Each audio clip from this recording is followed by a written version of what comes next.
Hello, my name's Phil Ramsden. I'm a bit new to this YouTube game, so please forgive any rough edges, and I'm also recording from home. I'd like to talk about my current mega favourite number, my favourite number over 1 million. This is actually inspired by Matt Parker's contribution to this playlist, link in the description, in which he was impressed by how quickly Wolfram Alpha was able to tell that his mega fave number was prime. So, how do we tell on a computer whether or not a number is prime? So how can we test, for example, whether 91 is prime? Well, we could just ask, does 2 go into it? No. Does 3 go into it? No. Does 4 go into it? No. Keep on testing. Does 7 go into it? Yes, it does. Two factors, 7 and 13. Notice that 7 is less than the square root of 91 and 13 is greater than the square root of 91, and that always works. In the worst case, you go all the way up to the square root. You never need to go beyond it, so you only need to test up to the square root, and we can easily program a computer to do that. Here's an example in Python. If you try it on 91, it gives you false because 91 isn't prime, and if you try it on 97, it gives you true because 97 is prime. Unfortunately, Matt wasn't interested in 91. This is Matt's current favourite number above 1 million, and it's well above 1 million. It's got 46 digits, and that means that its square root has got 23 digits.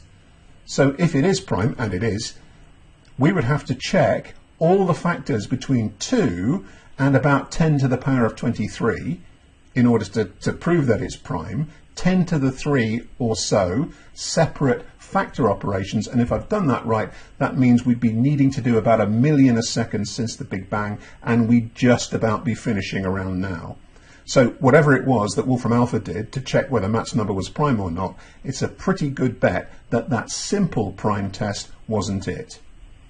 Fortunately, there are other resources at our disposal. Have a look at this sum. 2 to the power of 3 minus 1 divided by 3. What is it? Well, it's 4 divided by 3, which is 1 remainder 1. 2 to the power of 4 minus 1 divided by 4, well, that is 8 divided by 4, which is 2 remainder 0. 2 to the power of 5 minus 1 divided by 5, well, that's 16 divided by 5, and that's 3 remainder 1. 2 to the power of 6 minus 1 divided by 6 is 5 remainder 2, and so on. You can keep checking with 7 and 8 and 9 and 10 and 11 and 12 and so on. And if you do that, well, something may leap out at you if you look at these numbers. Which are the ones that give us a remainder of 1? Well, there they are, 3 and 5 and 7 and 11. I didn't check 2 because 2 is an exception. 2 to the power of anything is exactly divisible by 2. But apart from that, the primes seem to be working. 3 and 5 and 7 and 11 all seem to be giving us a remainder of 1. And this works even if we don't use 2. If we use 3 to various powers, or 5 to various powers, or 389 to various powers, it keeps working. In fact, there's a theorem called Fermat's little theorem, same Fermat as the last theorem. The difference is that this one he proved, and it says that if n is prime, and a, the base, has no factors in common with n, which since n is prime means that a just isn't a multiple of n, then the remainder when you divide a to the power of n minus 1 by n is always 1.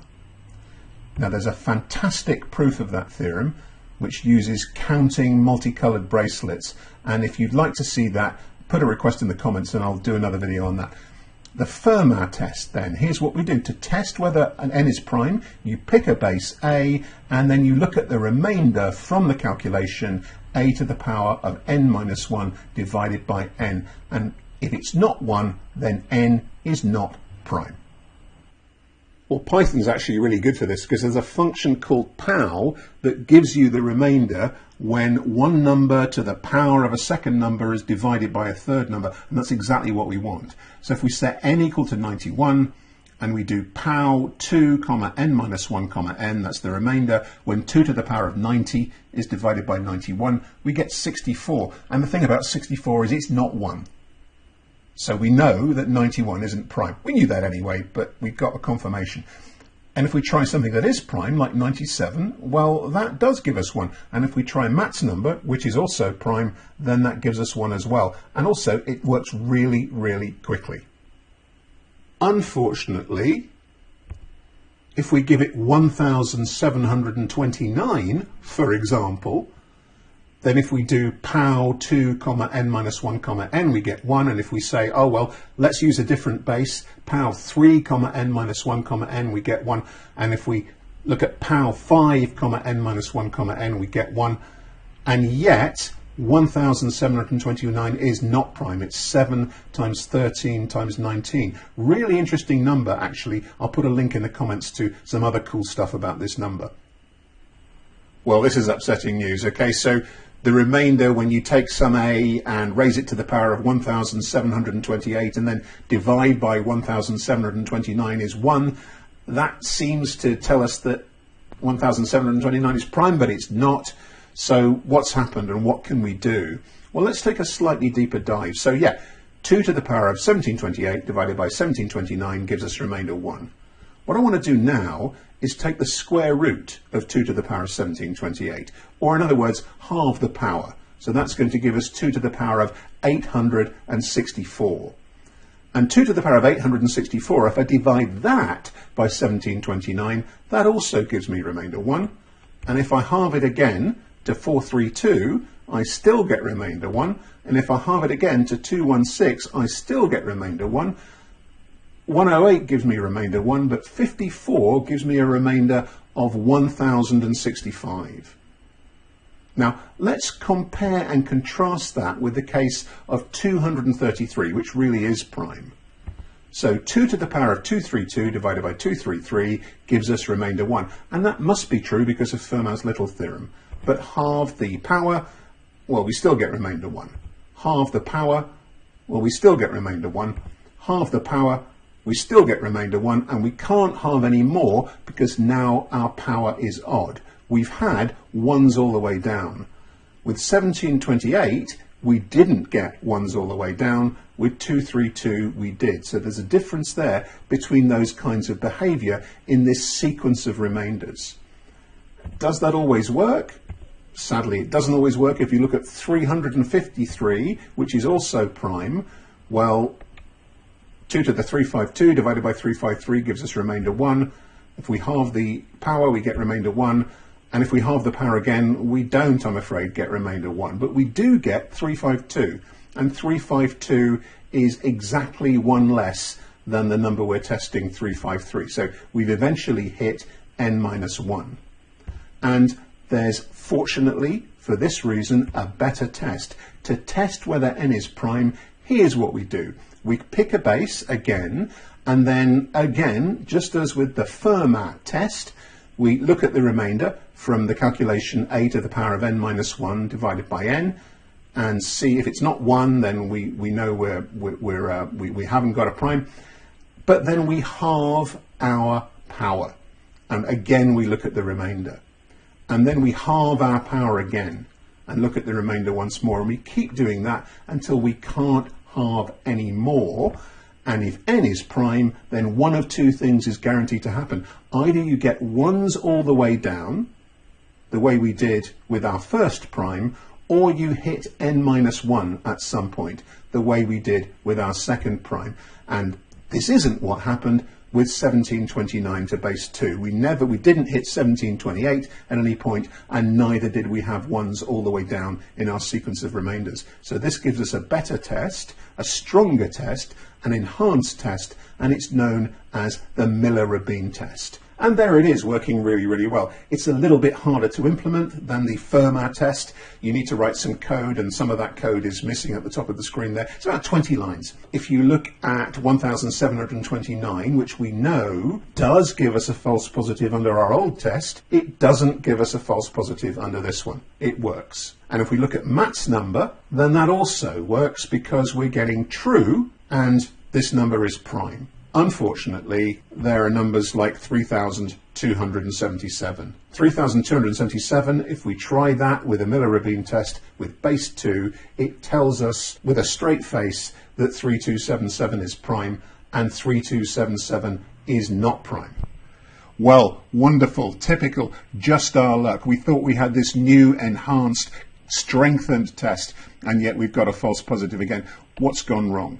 Well, if we look at 2 to the power of n minus 1 divided by n, when n is 3277, that does give us remainder 1. So 3277 would have been a false positive under the Fermat test as well. Why does it go on to be a false positive under Miller-Rabin? Let's take our deeper dive. And if we halve that power and look at 2 to the power of 1638 divided by 3277, we get 3276. And the thing about 3276 is it's n minus 1. So we've got an n minus 1 in our sequence of remainders as we halve the power. And that's supposed to be the behavior of a prime. If you remember, primes either gave us 1s all the way down, or they gave us an n minus 1 at some point. So here we've got a composite number that's behaving like a prime. It's masquerading as a prime under this Miller-Rabin test. We call it a Miller-Rabin pseudoprime. Fortunately, things aren't as bad as they may appear, because although there are some numbers, like 1729, that under the Fermat test give us a false positive whatever base we choose, actually strictly speaking not whatever base we choose, but for nearly all bases, there are no numbers that do that with Miller-Rabin. Yes, this has given us a false positive when we chose a base of 2, but if we'd chosen a base of 3 we would have been fine. The test would have come up composite. So there are no numbers that just fail across the board the way there are with Fermat. So one idea is to test for a numbers primality by just doing a bunch of Miller-Rabin tests to different bases, 8 or 10 of them. And indeed that is what early computer algebra systems tended to do. So going back to the late 80s, early 90s, most computer algebra systems would do exactly that. They would, if you asked whether a number was prime, they would subject it to a bunch of Miller-Rabin tests. And if it passed them all, the report would be that it's prime. And if it failed any one of them, the report would be that it was composite. And so things proceeded fairly happily until, unfortunately, some bad news arrived in 1995 in the shape of François Arnaud, who published a paper with a recipe for Miller-Rabin pseudoprimes. So if you told Arnaud your Miller-Rabin bases, he could find you a composite number that your system would dutifully report as prime. And using that, he was able to beat Maple, and he was able to beat Axiom. He doesn't say whether he was able to beat Mathematica, which is the computer algebra system that these days powers Wolfram Alpha. So maybe that test didn't work, or maybe he didn't carry it out, but he was able to beat a couple of state-of-the-art systems. And this brings me to my favorite large integer, which comes from Arnaud's paper. It's that fella. It's 397 digits, so it's about a googol to the power of 4, and it's a composite number. It has 5 prime factors, which Arnaud specifies, but it beats Miller-Rabin to all bases from 2 up to 300. And there's that massive composite n with 397 digits. And if you do a Miller-Rabin test for base 2 or base 23 or base 239, it tells you that the number is prime.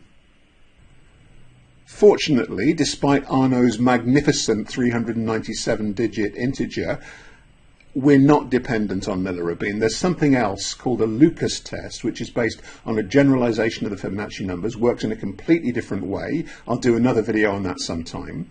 And although it throws up pseudoprimes, they don't tend to be the same pseudoprimes. They don't tend to overlap with Miller-Rabin.